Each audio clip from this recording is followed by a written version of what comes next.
Right, so I've heard a lot this morning, and some of you were asking, where is the private sector? So this panel answers that question, and I hope that we'll have exciting conversations with all of you as well later during the Q&A session. We've seen over the last 2 decades the emergence of anti-corruption and anti-bribery compliance programs in companies across the globe.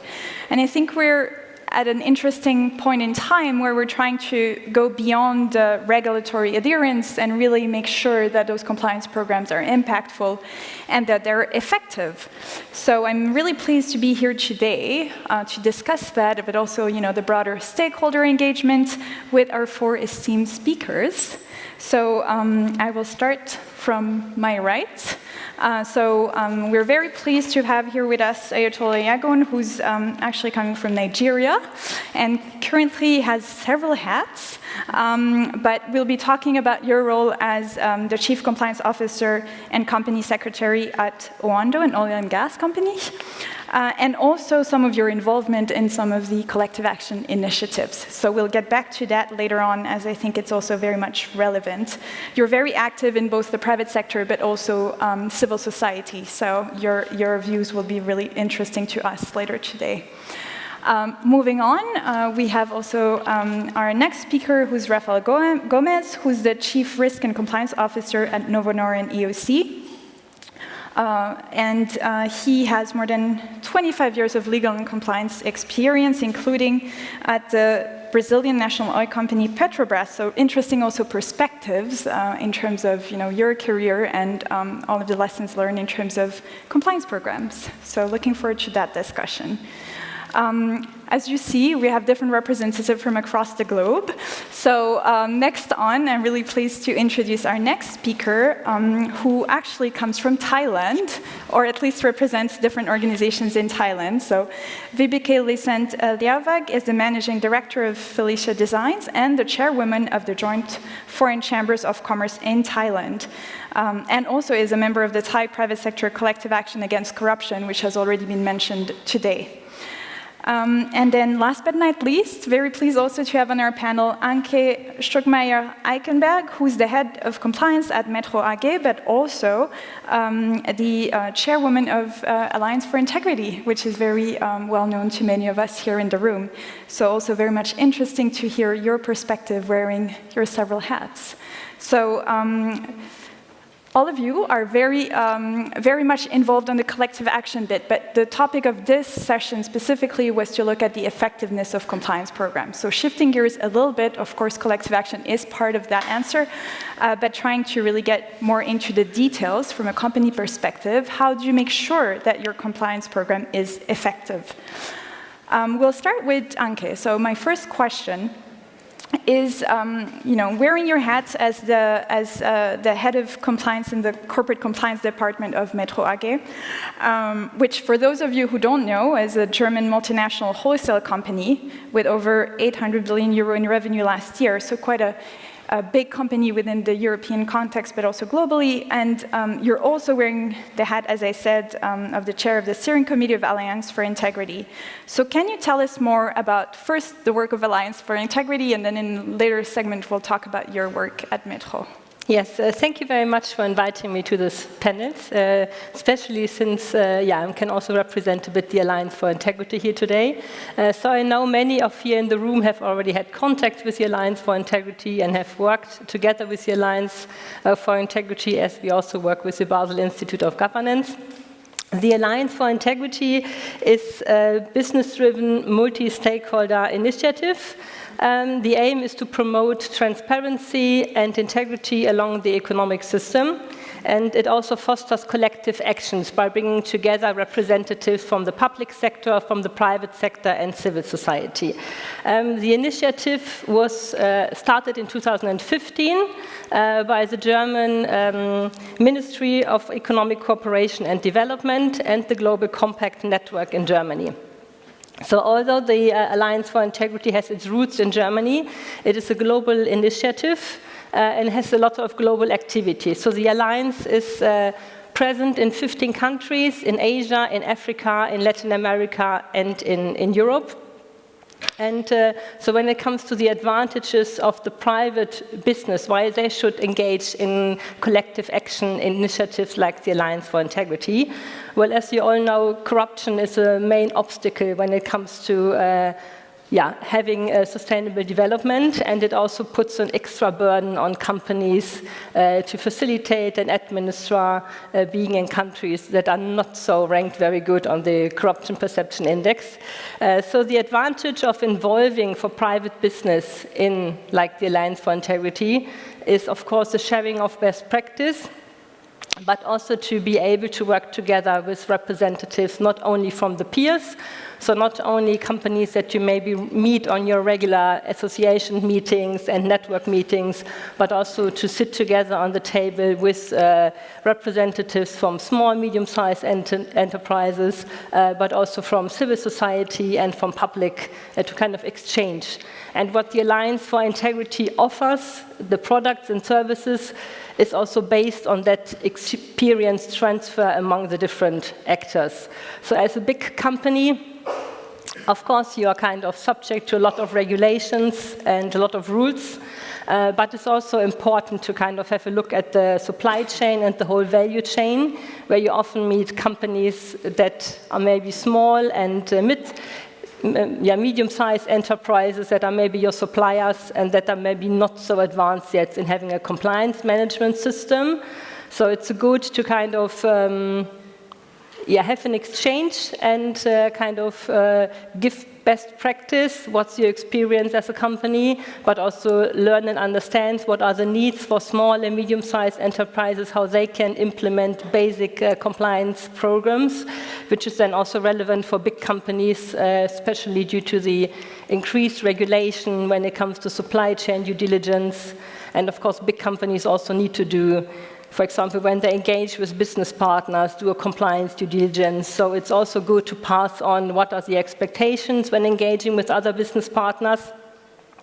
And the Alliance for Integrity offers different working groups where you can exchange, but also some of the products that the Alliance for Integrity has and offers is, for example, best practice guides, where companies can learn from another, have an integrity app that can be used. But also one of the main elements of the program is a training program, like the Train the Trainer program, where experts in the area of compliance can pass on their knowledge and train other trainers to train their companies as well.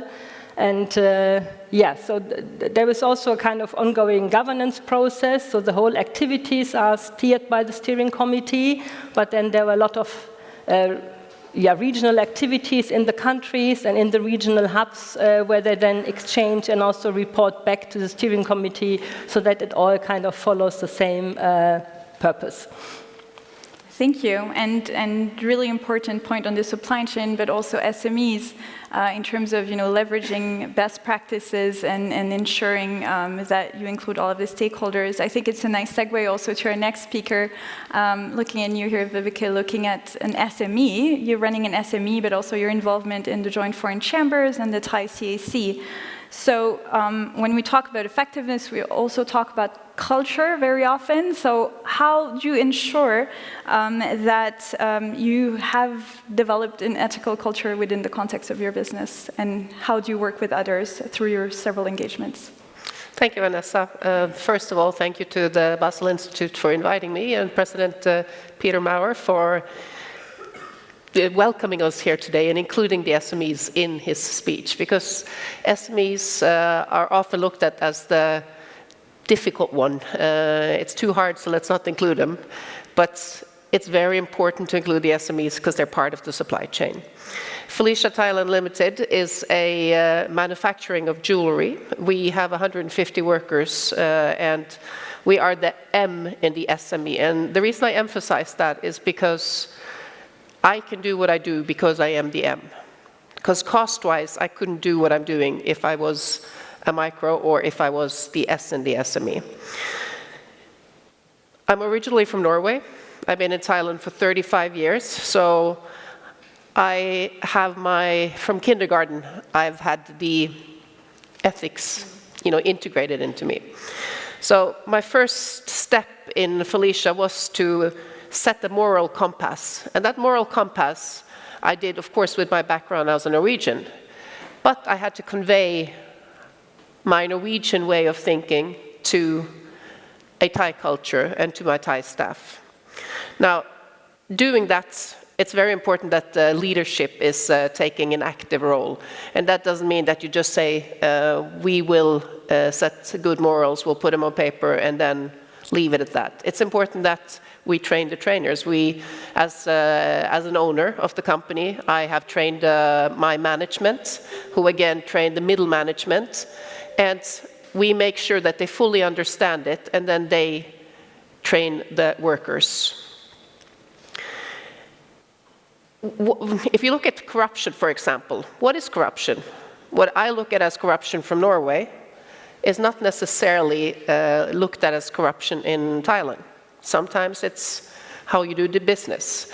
It's also about the education of it. If you have, when I look at what is wrong in Thai schools or Thai education system, they don't necessarily teach the same thing. So you have to add the cultural aspect in, and you have to add the path on it. So what we have done is I have hired somebody full-time to write our policies, to train our staff and make sure that we implement and we control this. So we set clear policies and guidelines. We have regular audits, both from internal audits, but also third-party and external audits. Our code of conducts, we have, like I said, a dedicated person who will do this, who again has a team, and we make sure that we train our staff. Because if we don't train our staff, then it's only the top that know, and the workers, they will not know. So then you don't have a company culture of ethics. And I think this is one of the biggest challenges that we have in Thailand, is that very often the top management, they will set a culture, an ethical culture, but they forget to educate down in the system. Resources that we use, it's very difficult when you are an SME to have the resources, so we use the resources within our network. So we are part of CSE, Coalition Against Corruption, and they have clinics that are done in Thai, clinics that train our staff. And when they do the audits in Thai, and they do it with our workers, not with me, not with my management. I'm also part of a Responsible Jewelry Council, which embrace all the SDG goals and UN Global Compact goals. And the audit is very strict, but again, what they do, they don't speak to the management, they speak to our staff. So when they do the audits, you can't really cheat. You have to make sure that you have implemented it through the system. Whistleblower, or let's say feedback mechanism, needs to be safe. So what we have built within our organization is an open door policy. We make sure that if somebody sees a wrongdoing, they should report it, but they do it quietly, and we make sure to protect them. Now, it's also very important that when wrongdoing is being reported, it's very important that you look at what the wrongdoing is. Is the wrongdoing something that should be punished? Let's say, for example, in my industry, should I catch somebody stealing? I don't care where they're from in the organization, level in the organization. You get fired. But if the wrongdoing is because you don't fully understand that this is wrong, then I think instead of punishment, let's use education as part of the tool. Because if we can learn from our mistakes, then I think we've gone quite a far way. For SMEs, or for my company, it's important that we look at it as a journey. We need to be sure that we include everybody in our culture. We need to be sure that we train. We need to be sure that when they join the company, they fully understand it, and then make sure that it's a company feeling, that everybody's part of the journey. As you said, I carry a second hat, and that is I'm the chairwoman of the Joint Foreign Chamber of Commerce in Thailand. It's an umbrella organization representing 36 chambers, around 9,000 companies, and 80% of our members are SMEs. So we, with our organization, it's a volunteer organization, so we have a team of 10 who work hard on communicating a message. Now, again, what is ethical culture? 36 chambers, 36 different countries. Everyone look at it in a different way. That comes from the top, that comes from a cultural point of view, but also, how do you bring that message down to the SME? So, mindset to corruption, I think, is very important. In Thailand, if you look at researches that have been done, some tea money is part of doing business. Or mindset, I'm too small and I don't have a voice. Corruption cannot be changed, so why try? If I do not give, I will lose a business opportunity, or for an SME, I'll go out of business. Because that's a fact. If you're small, it's hard enough to stay alive, and if you have a shipment coming in, you really need those products. Custom is an area that we have a lot of challenges with. So if your shipment is coming in, then you have a choice. Do you say no or do you not say no? Personally, I've been in that situation. I've said no. And they delayed my shipment with close to a month. I had to import the goods one more time. And in that process, when I finally custom cleared the goods, I paid 3 times the price, which was fine. I put it on my account of, learning experience. Our goal is to set an international ethical business standard. Because if you're going to look at Thailand only, then yes, within Thailand, if that is okay for you, it's fine. But I think we live in a world now where international business transactions are done all the time. So we do need to set international standards or global standards. Thailand ranks 108 out of 180 on the CPI, and this is an area that the government, I think, they have realized that we need to improve. They realize that corruption is something that will infect foreign direct investment in Thailand. So in our group, we work on communicating messages. We communicate best practices, share toolkits, like the OECD toolkit is one that we have shared actively. We work with organizations like CAC, Kun Benz is here today, and Kun Ploy from UN Global Compact is here today. OECD, I was on a panel with them 2 weeks ago in Bangkok, and the panel was organized by National Anti-Corruption Commission. So there's a lot of positives being done at the moment. And I think sometimes the CPI rankings, we have to be careful with them. Sometimes it's a perception. But what I feel is that there are some positive steps being taken, and sometimes we need to also celebrate the positives. So that, I think, being here today, it's very important for me as an SME. And it's also important, I think, for me to communicate the fact that SMEs, it's not hopeless to include us. It will take time. It is a journey. We can't comply to everything right away. But if there is a will, there is a way. Thank you.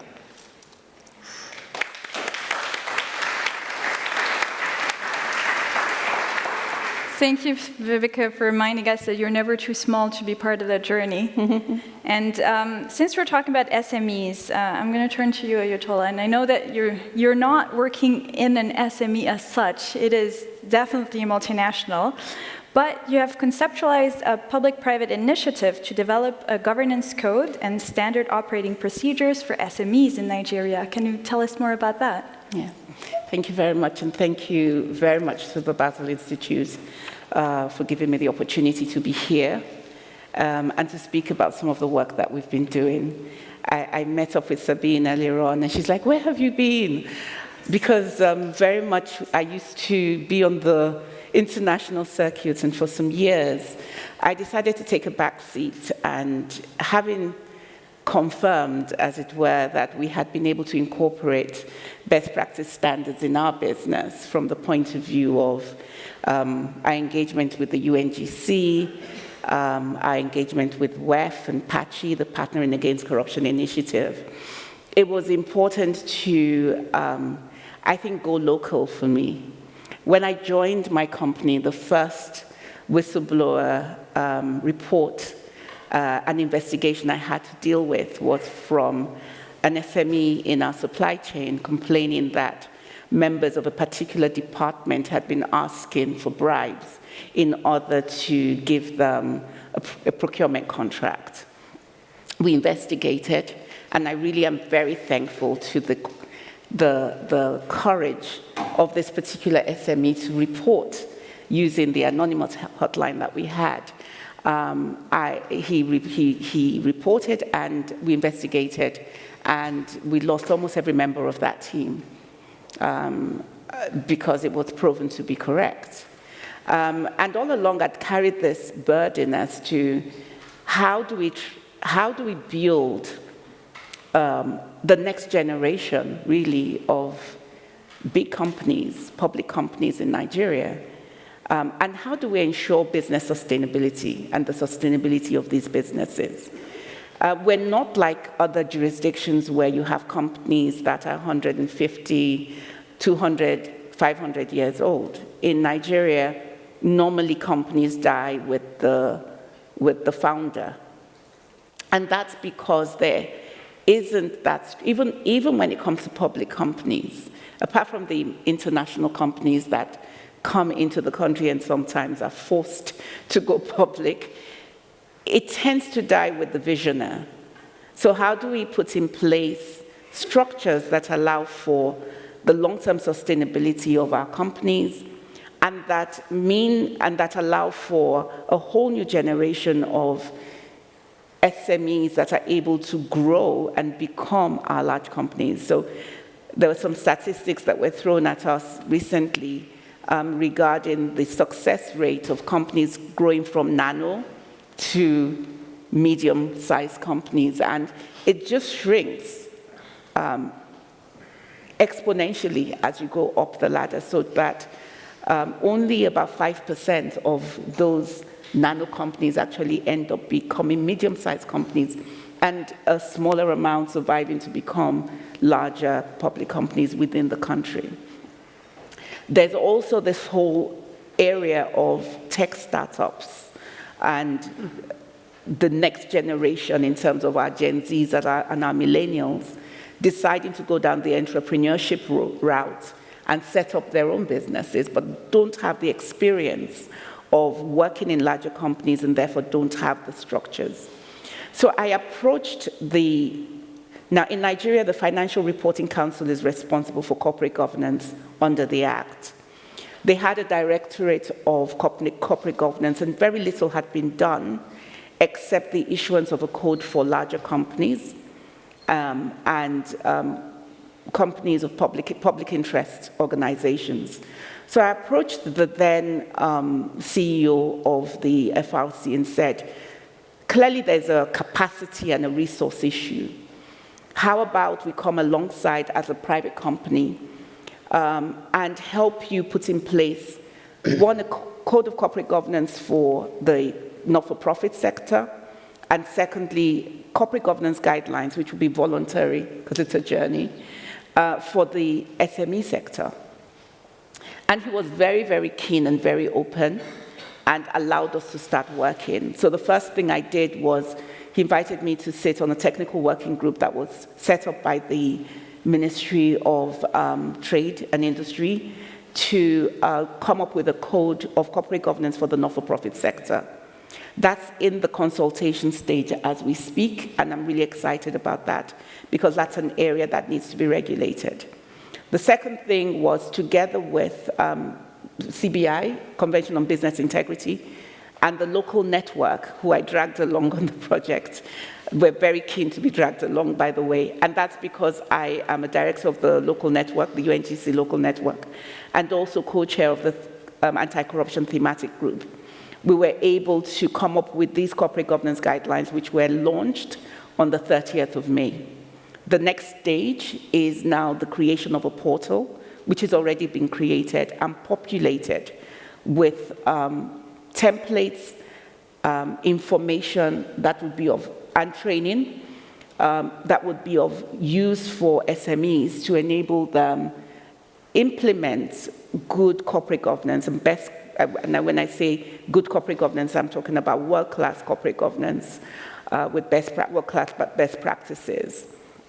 Now, on the anti-corruption side, what we've done is, like you said, there is no local standard, but to reduce the cost of governance, one, two, to provide real-life examples in terms of ethical dilemmas that have been faced and are being faced by SMEs across different sectors, and how they could be dealt with. So, for instance, my own example is the issue we had with an SME being asked for a bribe in our supply chain is a real example that they face. And how do you deal with it? Well, you have the courage to use the whistleblowing hotline. It's been used in the past. It can work. But above that is making sure that there is a common understanding of what corruption means. Yeah. There's a common understanding of what bribery is. There is a common understanding of nepotism. There's a common understanding of extortion. And that we're able to also then leverage on all the associations that assist SMEs within the country to pass the message across, engage their stakeholders, and have the confidence to come to us. So with the launch, I was very happy that all the SME associations were represented at that launch and gave their full commitment to engaging their stakeholders. They've been part of the consultation process. They've given feedback on the guidelines. The feedback was quite positive, and some of the issues they had have been incorporated. But very, very exciting, and we're looking forward to that next stage. Like I said, right now, it's a case of populating the portal with the information, letting them know where they can get training for free, and then also developing some training materials. Now, the other part of this is the pilot. So the members of the local network in Nigeria, the United Nations Global Compact Network in Nigeria, are many of the large companies. You've got your MTN, you've got companies like mine, Owando, you've got most of the major banks in Nigeria. What we've done is to ensure that it's an incentives-based guide, they're incentive-based corporate governance guidelines. And so what we're doing now is piloting it amongst members of our supply chain to say, if we've also got Jumia. Jumia is like your Amazon in Nigeria. And that has a lot of smaller companies as opposed to the medium-sized companies. To say that if you can go through this program, there is going to be a certification later on, and you can successfully go through the certification and show that you have implemented quite a lot of the recommendations in the guidelines, then it's almost like a pass mark. When you come to me to say, I want to come on your supply chain, and I know you've gone through the Future Forward program, then I have the confidence to be able to say, yes, I may need to do some additional due diligence, but at least you've passed the basic criteria, you've met the basic criteria. We've also ensured that the criteria for small and medium-sized loans have been incorporated into the guidelines. So again, it's really an incentive-based program because we do need to up the ante and ensure that from the ground up, we are raising ethical companies in Nigeria. Thank you. Thank you very much, Etola.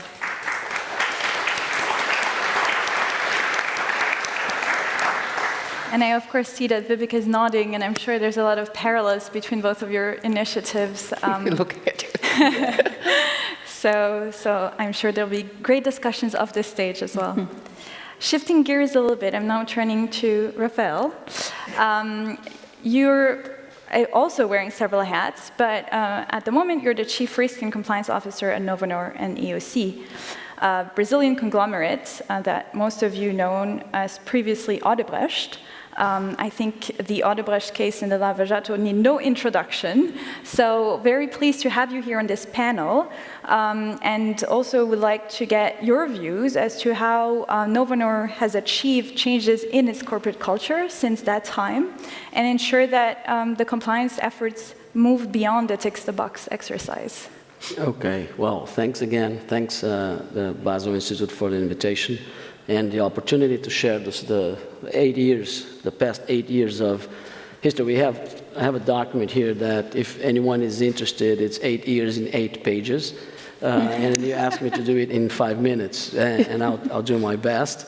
So Odebrecht, I am the Chief Risk and Compliance Officer for Odebrecht. The holding company is now called Novonor, and OEC is the engineering and construction company. The group at some point had 200,000 employees, was present in 27 countries, and for us to have an idea of the size, it's a company that is has 80 years this year, and has been in international business for 45 years, started in Peru, the first international experience of Odebrecht, then Angola, and then some other countries in South America, Central America, Europe, the Middle East, and Africa. To give an idea of the size of what this company was, we have built 9,000 kilometers of roads, which could build a road from São Paulo to New Delhi, if we were to put all this extension in one road. We're currently actually concluding a road in Ghana. We had our colleague from Ghana today with 98% completion of a 170-kilometer road. It's the Eastern Corridor Road. In São Paulo, we've just been awarded to build the last piece of the road, the ring road around the greater São Paulo area. And in terms of another example of the size of what the company represents, 88 hydroelectrical power plants, 18 thermal electrical power plants, 2 nuclear power plants, and the energy produced from all of those would be enough to provide electricity for 250 million people.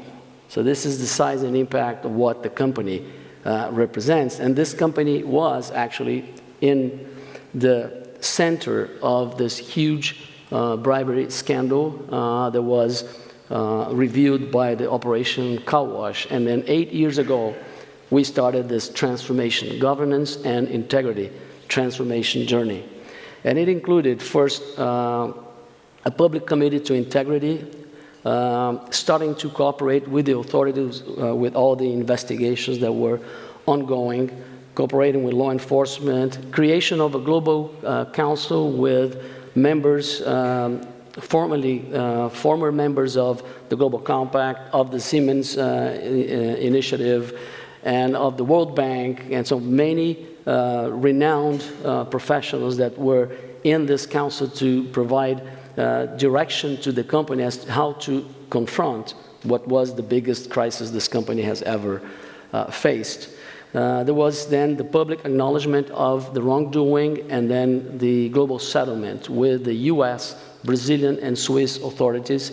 All the information that was provided to these 3 authorities was made available through international cooperation mechanisms to any other country who would want to confront those issues. Not every country wanted to do that because of reasons we would understand, but we ended up entering into settlements into settlement agreements in Panama, in the Dominican Republic, in Peru, in Ecuador, in Guatemala, and I should be forgetting some of them, but then the company has invested in 6 years, from 2016 to 2022, the company has invested $100 million in its compliance program and in its compliance remediation and in its compliance program in all of the conglomerate, which we were talking about, 15 different... No problem. It's the budget, $100 million, right? So this budget was invested in the program and in the remediation. The company has hired seasoned, experienced compliance officers for all the different businesses, and these different businesses have been sold. Many of them have been sold along the way to pay for debt, to pay for fines, to pay for lawyers, to pay for those $100 million in investment in compliance and all of that. So the company now is much more focused on engineering and construction, which is the origin of the group.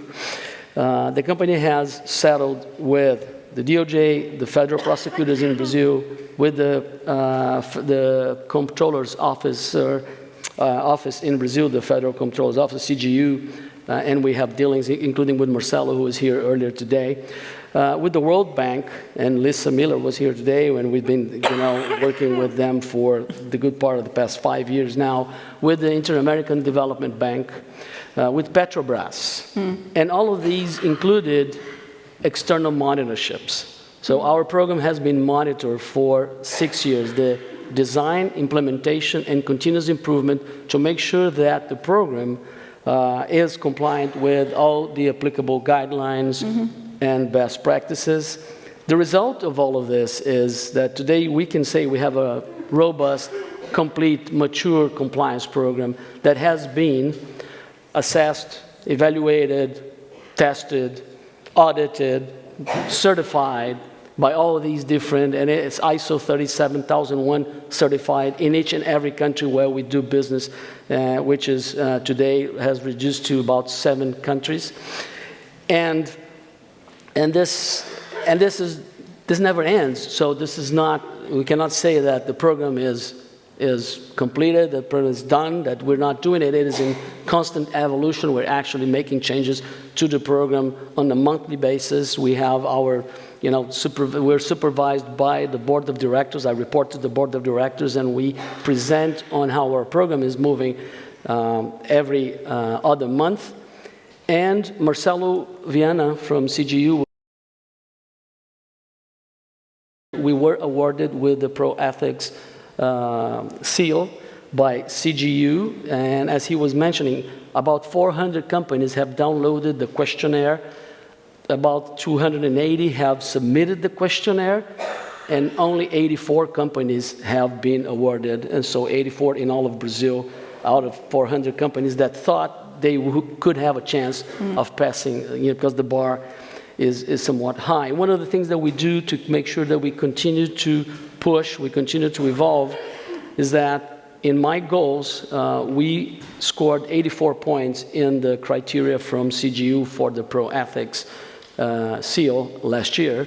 This year, internal audit is going to audit our program, and our goal is to reach 88 points with the same, based on the same criteria that CGU puts in front of us, so that next year when we have the next round with the Pro Ethics, we want to score more than 90 points in their scale. So these are some of the things that we've been doing to make sure that the program, and then there's the second question later where I can tell a little bit more. Thank you very much. And thank you very much for also keeping this 8-year journey in 5 minutes. I know it was a tough challenge. But I'll keep in mind your quote of saying it never ends. I think that's, I've seen also all of the other panelists nodding. This is also a reminder to all of us that it's good to also engage in this peer learning, because we always have something to learn no matter where we are in our compliance journey. We're looking at the second round of questions, and all of my panelists have agreed to keep it really short for this one, so we have enough time for questions from the floor later on.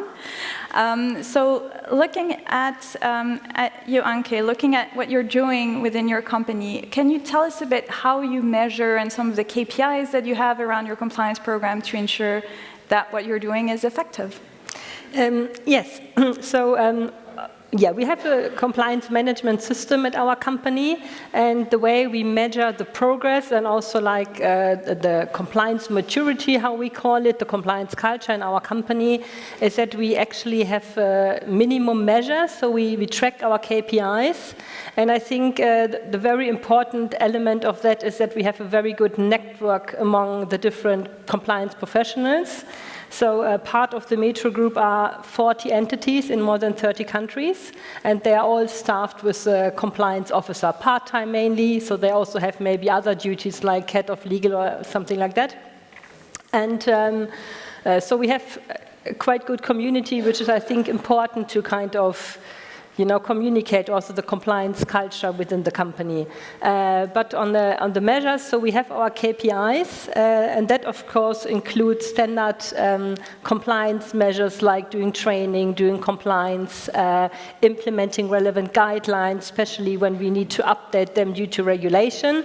Also having like annual compliance risk assessment in the entities, making sure that there is enough tone from the top. But I think what is also important is to have KPIs, not just for ticking the box. You did certain amounts of training, you did a communication campaign. We also have, and they all go into a score, so we score the compliance measure so that each of the entities, they have an own board, that they also get an overview. How are they performing when it comes to compliance? So part of the KPIs are also questions, not just where the compliance officer needs to confirm, yes, I've done the training, but also questions for the management of that specific entity, how they rate the compliance culture in their organization. So also for them to reflect on how it's actually going in my entity that I'm responsible for. We also ask them, as part of the KPIs, how often do you talk with employees about compliance-related topics? So also for them to reflect on when they have meetings with employees, when they have their business update meetings, is compliance and integrity an integral part of the business?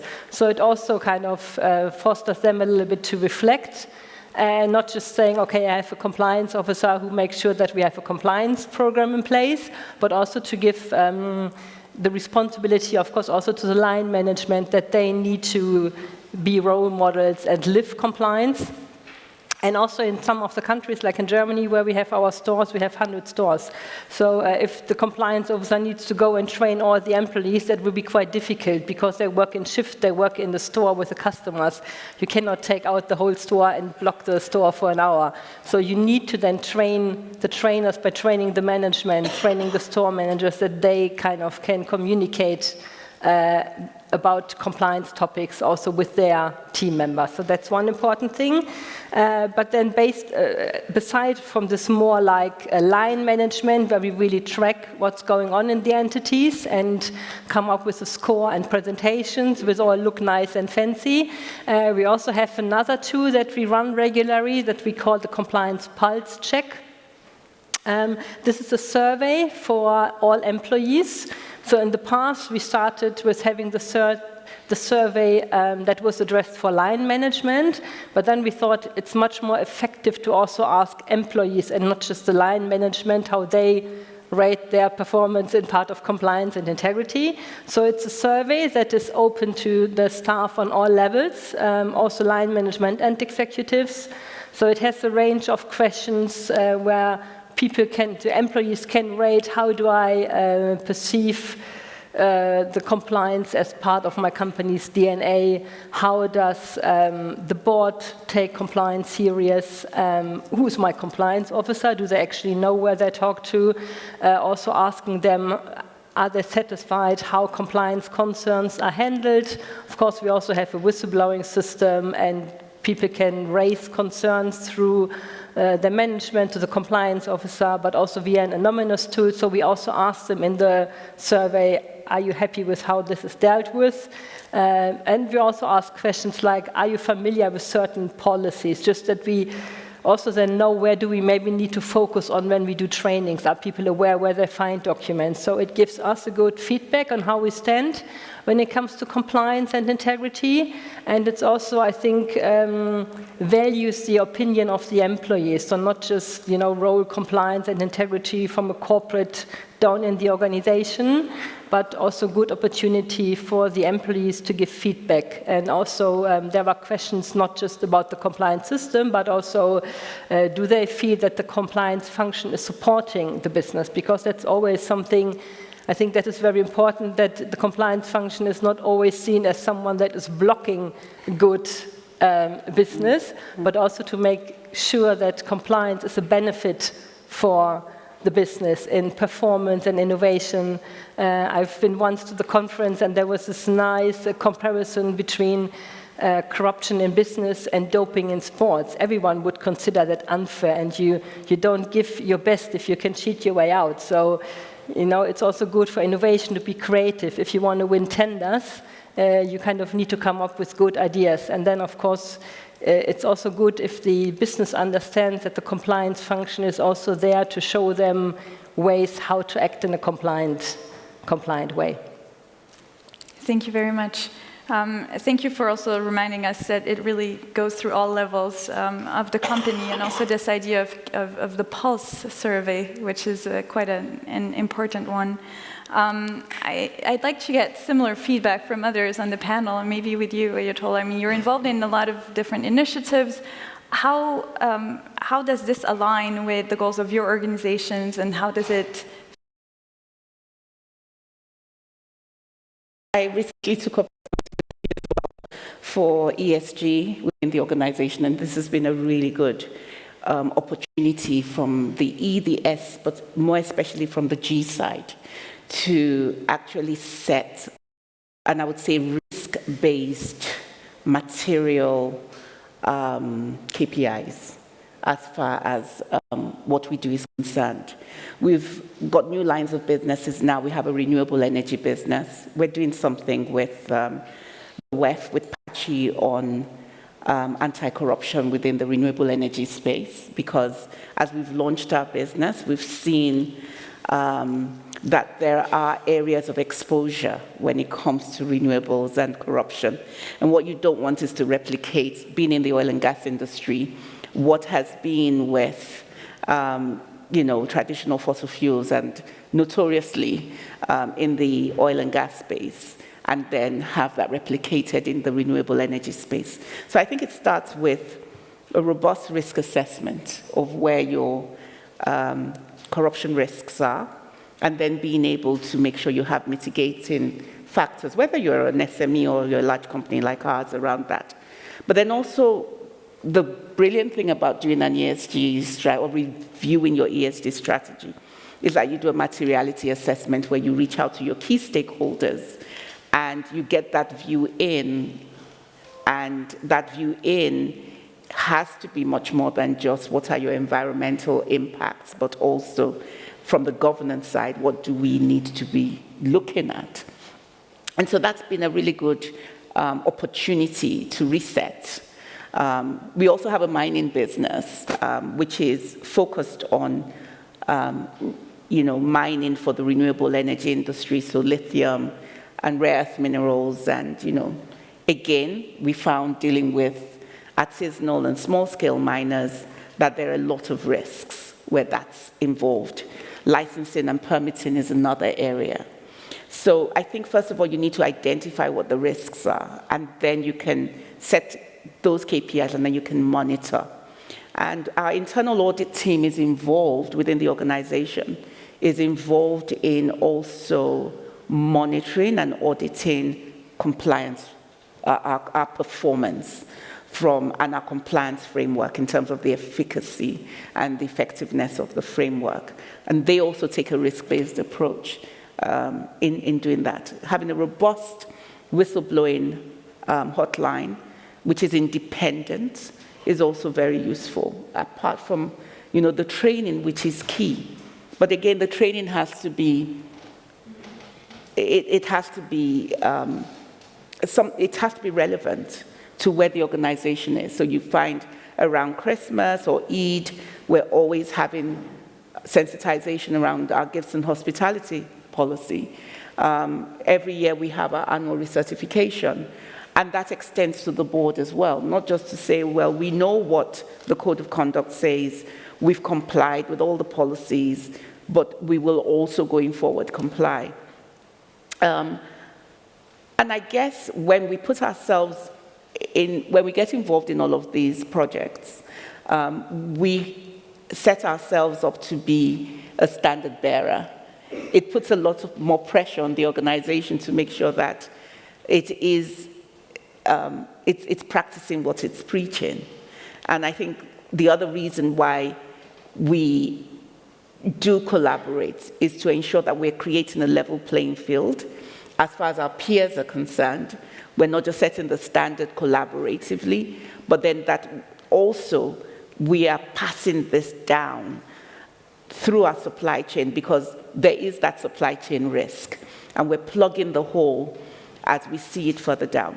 But also important to, and I cannot stress the importance of working with government to achieve all of this. So this is where we come back to the collective action. I am one for, there's a lot that government cannot do in terms of changing society.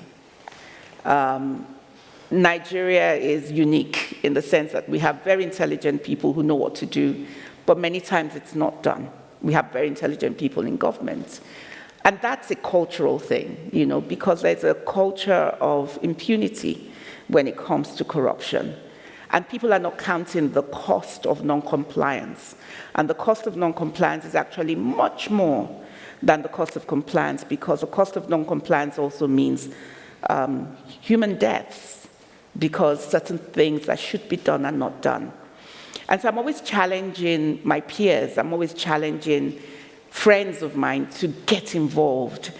Government is not inapproachable, and they will be willing to get help because they also have to show that they are meeting certain standards, whether it's from a point of view of meeting the climate change commitments, meeting their UNCAC commitments. They have to show that they're meeting certain criteria, and you have to come alongside to help them.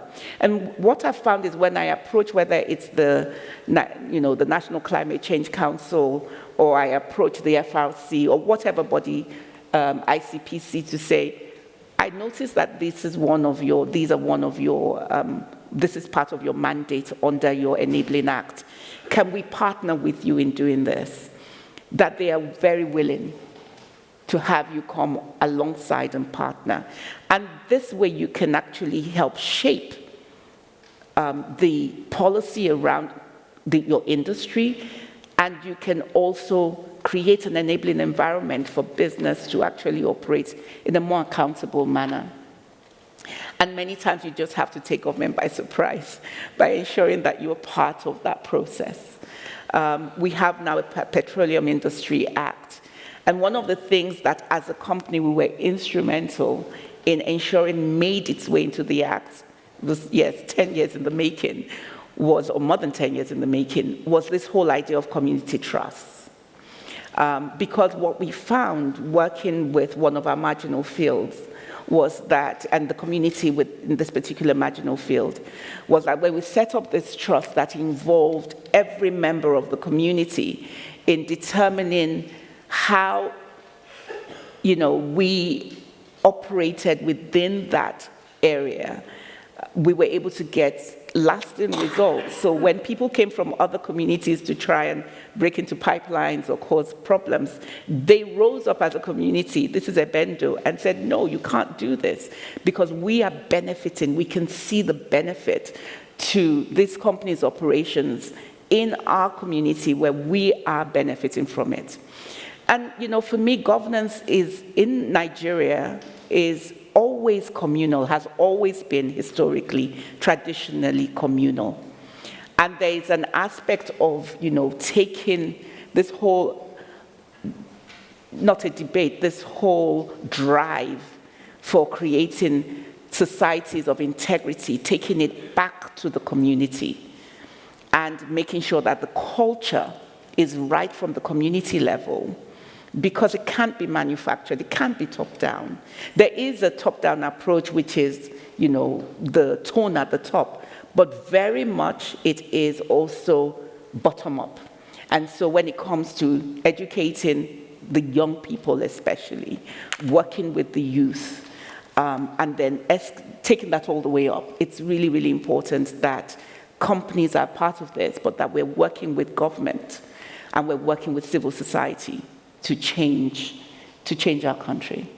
Thank you. So for me, that's what's important. It's bringing about that national change and a new Nigeria, as it were. But because one of our greatest risks as a country is corruption, ensuring that from a corporate perspective, we are changing the narrative, because we contribute so much to what happens economically.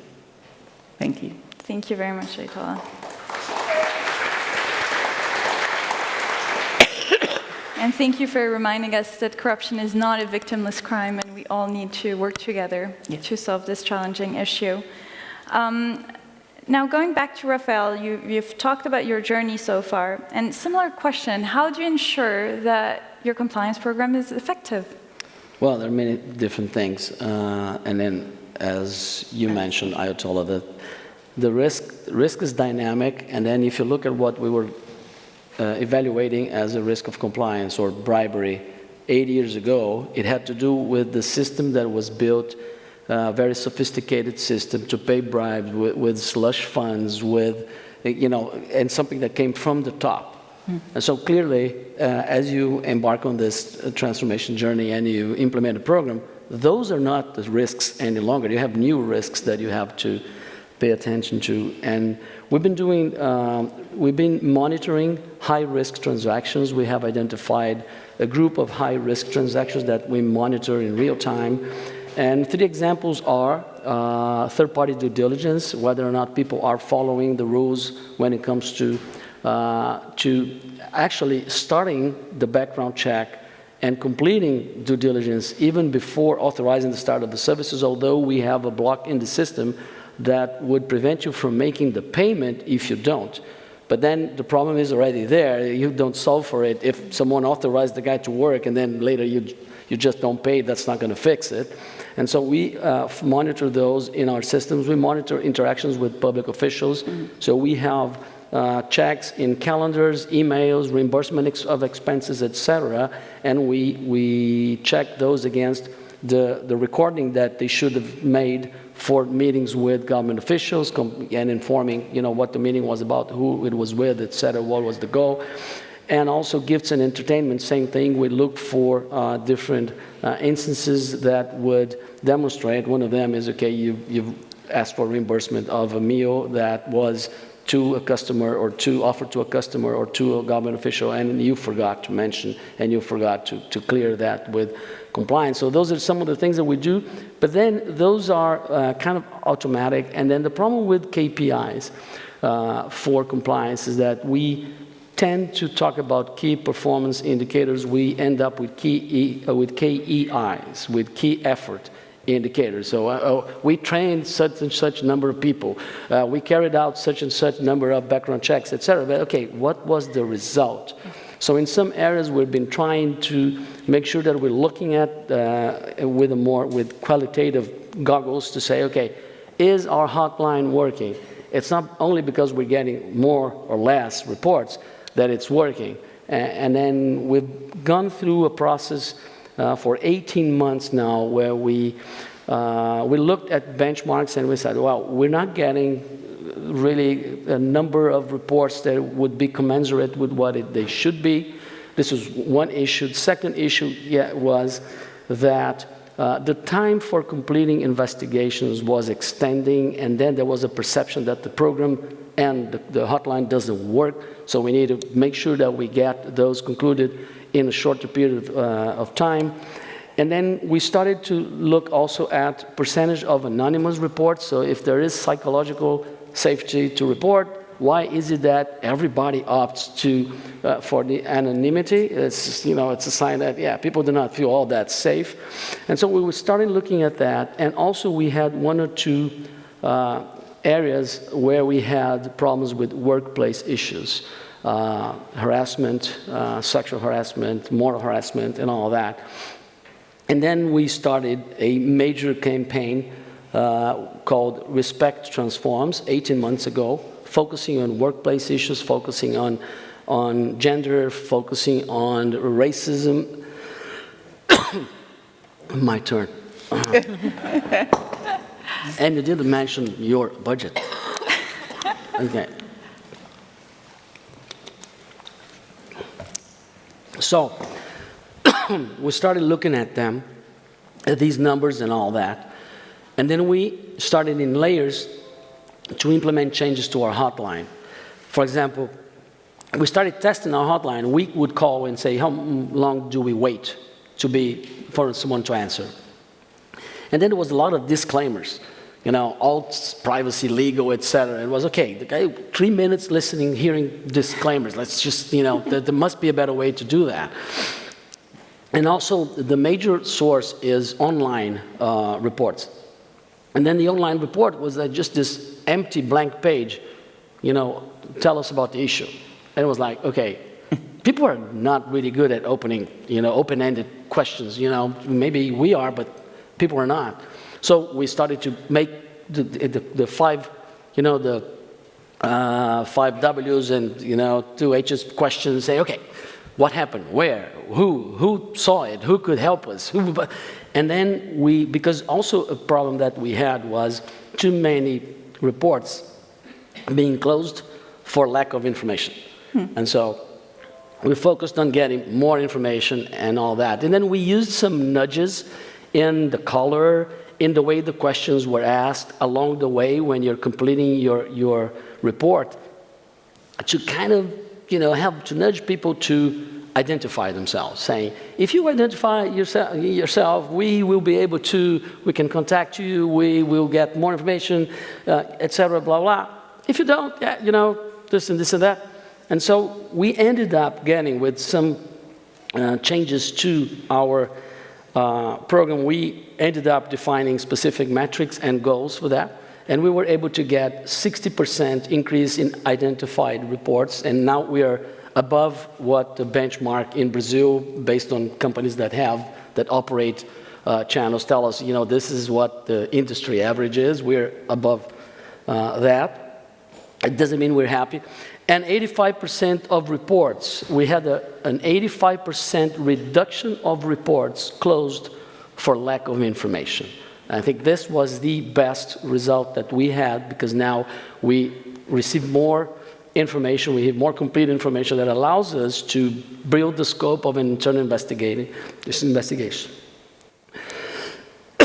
On business leaders' engagement, so the post surveys and all that, we have built 2 metrics. One is effort-based, which is my compliance officers need to have a minimum numbers of 1-to-1 meetings with the business people. And they need to record those. But that's effort, okay. And we're expecting with that is that the post survey is going to show an improvement. And we've included things as, also we're measuring how many questions we get, how many matters are brought to compliance attention, how many issues are raised by the business people, not in the hotline, but by people who are actually, as they do the deal, as they move towards the bid, etc., they have questions and they they look for us. And so those are some of the things in 5 minutes that I could mention that we've been doing to try to make sure. And these are all, when it's the hotline, there's an ethics committee, and then there's the audit and integrity committee of the board. So both of them are looking into the hotline, and the committee of the board is looking at all the aspects of the program. So they're following up bi-monthly on these metrics and goals and how we make progress. Thank you very much, and I'm sure some of the participants may have questions afterwards as well. But to close this round of questions before opening the floor, I'd like to go back to Vibeke, if you're okay with another question. I am fine. It's contagious. You know, yeah. we always say that SMEs are not listened to. I make sure everybody listens. So you briefly mentioned earlier your engagement with the Thai CAC. So why is it important for SMEs to be part of initiatives like that? Very simple. Alone, we have no voice. But in a collective action, or in a group, or in a network, we will have a voice. So I think it's very, very important that we are part of it. And I think also for another reason, policies are set, we need to follow certain rules and regulations. And the fact is that small to big, there will be different challenges. And we need to identify those, I mean, it's very important that policymakers don't speak only to the big corporations, which most of the time happens. SMEs need to be listened to too, because we will have our challenges. We will have areas that it will be close to impossible to follow the law or follow a policy if it's written in a way that we can't. Or there has to be two sets of policies where, you know, bigger corporations are expected to do A, B, and C, whilst an SME is allowed to take a journey from A to B to C. So I think that's important. One thing that I want to say is that in a collective action, very often SMEs will say, you know, it's a big cost, you know, it's not really going to help, what do we benefit from it? Well, my company is living proof that it does help. We decided to join Responsible Jewelry Council. It's a big cost, it's a lot of investment, but by joining them, I have almost twice a month, I have companies that reach out to me because they want to work with Felicia Design because we are part of the Responsible Jewelry Council, because we are part of CAC. They know that we have transparent business, and this is why they want to work with us. So I don't spend money on marketing my company. I don't need to. Customers come to us, and it is because we've taken the stand to do transparent and clean business. I think other areas is that benefits will be when you join a collective action is you have access to tools. So looking at Thailand again, under CAC, they have the clinics. Under UN Global Compact, they have guidelines. OECD, I really like the new toolkit, the SME toolkit. That's my new favorite, and I sell it to anybody. I mean, sell the idea to everybody. If you think you can't do it, I'm sorry, no excuse. Just look at the OECD toolkit. Very often, I think what we need to have is we need to have, as SMEs, we need to have, number one, a network to feel that we belong to something. We need to have guidelines. I mean, code of conduct, good governance, this is words that the SME don't always understand. You know, they start a business, they're entrepreneurs, they're eager, but they are eager to just make their business work. So I think we need to explain, we need to educate the SMEs a bit better than we do. And I think that responsibility doesn't only go on organizations, but it actually goes on bigger businesses, and even the M and the SME. It's our responsibility to make sure that we educate our supply chain. Now, how can we get involved? I think I've mentioned the organizations already. I think, if possible, any SME should be part of an organization that is industry directed, because that makes more sense. It's easier for them to understand. But I think also to join like CAC or UN Global Compact, you are part of a bigger picture. Adopting the best practices, I think practical steps for the SMEs, implementing anti-corruption policies with their operation, code of conduct, training and reporting mechanisms. These are all important areas. And again, one area that I really want to emphasize, and I feel missed a little bit today, is academia, education. It starts from the top. We have policies that are being made. We need to make sure that we are educating from top down, but we have to also start bottom up. And that is, academia is a big part of it. It goes to kindergartens, build those ethic, cultural, or not ethic, a moral compass, build that inside a young human being. And then for businesses, make sure that they understand the global or international ethics. If we can build that, I think we've gotten very far. Thank you very much, Rebecca. And thank you for making the business case for collective action. I know there are plenty of examples upstairs at the exhibition, so for some of you from the private sector, if you're not yet part of an initiative, I think it's a great way to browse through a couple of initiatives that are out there. We'll now open the floor for questions, so please raise your hands if you have any questions. Yeah, I see over there, Antonio, yeah.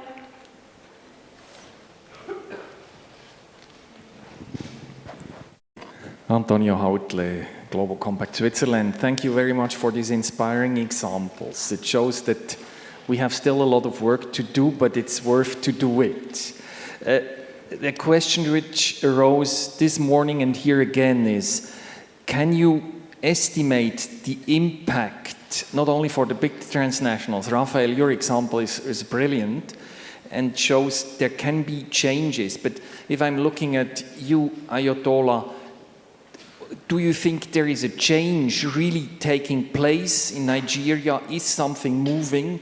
Because we discussed that also with Peter Maurer during the lunch. It's a more overarching context which allows or hinders corruption. So do you see really a cultural progress in your countries and contexts, or are we even getting backwards because of all these political disruptions? Yeah, I would say that things are changing slowly, but they are changing. I would particularly say things that, on last week Thursday, I had the privilege of going to a place called Smarton House. I don't know if you recall a young man called Tunde Onokoya who beat the Guinness World Record for the long marathon chess playing at Times Square recently. So he's someone I've known since 2021 and I've been following his work with Chess in Slums. What he does is he takes homeless kids, children who basically sleep under the bridge, and he gets them together, and over an 8-week period, he teaches them chess. And after that period, they have a tournament, and after that, he tries to put them either back home, find out where they came from, get them into homes where they are not already on drugs or, violent. And with the others, he has to find somewhere for them. So Smarton House comes in. Now, Smarton House had existed before Chess in Slums, or, well, in the course of Chess in Slums. And it also has young people between the ages of 14 and 19 who were involved in the scam culture. Now, when you talk about Nigeria, many people think about the scam culture, internet scams, romance scams. And what's been happening is that the organized crime have been taking these young people and basically putting them in scam incubators, right? And teaching them. They get about 50 young people in a room and basically teach them the art of scamming. You need to have somebody who is doing something different, who is rescuing these young people and teaching them to be smart. So Smarton House has also got some of these young people who have been rehabilitated from the scam culture and they're put through, first of all, an 8-week crucible, and then a 1-year program where they are trained to do other things apart from scamming. That has to be, in a way, replicated across the country, and it has to grow. And thankfully, more and more, because of the world record, Tunde's been able to bring a lot of attention to the work that he's doing and get the commitment of big businesses to get behind him to change the narrative. I also think about the EndSARS movement. I have a 26-year-old, by the way, son. And I remember during the EndSARS movement, which was like a demonstration by young people against police brutality.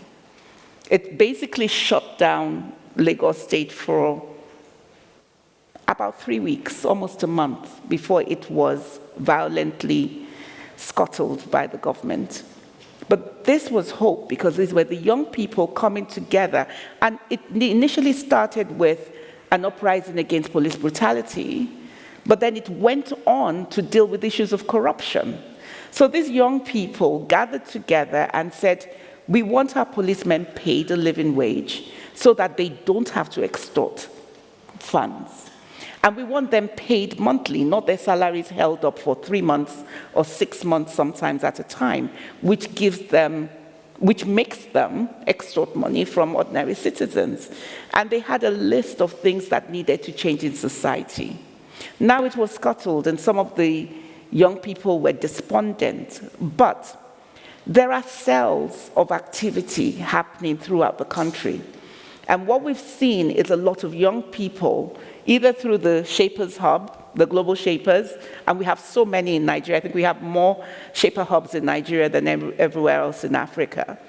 Or through other groups, and like I said, through this young man, I've been introduced to a whole world of, a whole universe, a whole ecosystem of young people changing their communities by taking on different projects, whether it's to do with the environment, or it's to do with education, it's to do with citizenship awareness, like Accountability Lab and the great work that they're doing. It's to different things. So I am hopeful, because the young people think differently and are thinking differently than the older generation. In Smarton House, they say if our generation cannot change the nation, we will be a nation that gives a new generation, something like that. What's to that effect? We will be that new generation. And there was so much optimism from kids who have come from the most deprived slum areas to have that level of optimism. It just goes to show that regardless of your circumstances and the level of poverty you've grown up in, that crime and the scam culture is not an answer. And so I am hopeful, because there is that sense of wanting to do the right thing, if we could only be empowered. And there's also that shift that the solution may not necessarily come from government. And I think that's also another area where there is hope. Because when we continue to point to government to change society, like a lot of CSOs have realized, it doesn't happen that way. And I think that, and I am convinced actually, that we kind of like need to understand that our democracy cannot be center-led. It has to be community-led, because that is our tradition, that's our history. And, so I do feel that there is optimism. I think also that there's increasing, as a result of that, we have young people who realize that the way to bring about change within the society is to put pressure on companies to bring about that change. And now I'll tell you why. Because if they're going to wait for regime change, that's every 4 years. Increasing, and I think this is a global phenomenon, a lot of activists, whether they're social activists or environmental activists, are realizing that they can effect change much quicker when they focus on the private sector to bring about that change. And that's what we see as well. A lot of demand. When you look at the media, and you look at social media especially, young people harnessing social media to, in a way, shame the private sector to bring about change. Yeah. Well, thank you for putting the youth back in the middle. I know it was one of the questions earlier. We're the last thing between the coffee break, and I know that some of you are also very eager to go to the breakout sessions later. So, Rafael, if you could go to the question of Antonio. Wow. So, I think that there's a lot that we're seeing that is changing, but in Brazil, unfortunately, we've seen that from fighting corruption, from the law enforcement perspective, we've seen some movements that are not helpful and that are going to make prosecution of bribe payers and bribe takers more difficult. And this is a result of a process that's been going on for the past 4 years or so, where there's a lot of pressure from politicians and from specific interest groups that did not like the idea that the car wash operation has raised, so much information about them and about the things that they did, and there was with results in terms of enforcement, and they've been pushing for legislation changes and also for jurisprudence to go in the direction of based on constitutional guarantees, based on the right to full defense, due process, etc., being able to actually quash some of the indictments and and also being able to render some of the evidence that we, for example, provided to the authorities. They've managed to render those null and fruit of the poisonous tree, based on some arguments that we do not necessarily agree, but individuals subject to prosecution were able to do that with an impact that is not necessarily favorable on the one hand. On the second hand, we've been seeing the work of the CGU, for example, pushing the agenda for companies to adopt compliance programs and also developing ways to make sure that companies that have compliance programs are allowed to bid. Companies that cannot prove that they have some level of compliance or integrity measures are not able to bid. And so there is, good news and bad news in terms of what we're seeing in terms of change. And we see a lot that to attract people, to attract young people, your commitment and being able to demonstrate and not only talk, but demonstrate commitment to integrity has been a matter, a factor for people to choose what company they want to work for. Yeah. Thank you very much. And with that, we'll have to close this round. We'll try to keep this schedule, so I know many of you may still have questions, so feel free to engage with our esteemed panelists. And I really thank you for taking the time to be with us today. Well, thank you. Thank you, Vanessa.